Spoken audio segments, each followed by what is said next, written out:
Let's talk about a scientist whose discoveries changed our world and ultimately took her life. She didn't just win one Nobel Prize, she won two, and in totally different scientific fields. So who was the very first person to pull that off? The one and only Marie Curie. Our story starts back in Warsaw, Poland, with a young girl they called Mania. Right from the start, things were tough. She lost her sister and then her mother, all very young. And here was another huge problem. The university in her country, it was for men only. So she and her sister made a pact. Marie would work to pay for her sister's degree first.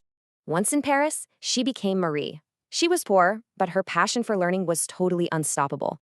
Then she met Pierre Curie. He was a scientist just like her.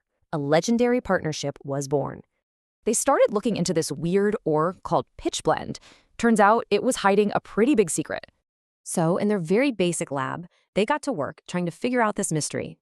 Here was the puzzle. The pitchblende was giving off way more energy than its uranium could explain. This was something totally new. They needed a name for it. They called it radioactivity. The only explanation? There had to be undiscovered superactive elements hiding in that ore. And they found them, polonium, named for her homeland, and radium, the shining element. In 1903, she became the first woman ever to win a Nobel. In 1911, she won a second one. But believe it or not, the Nobel Prizes are just one part of her incredible and sometimes tragic legacy.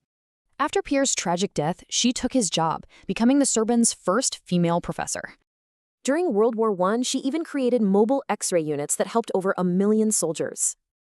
Her influence was massive. Friends with Einstein, founded the Curie Institute.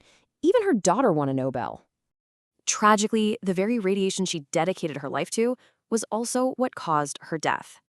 Marie Curie unlocked the hidden world of the atom. It makes you wonder, what are we overlooking today?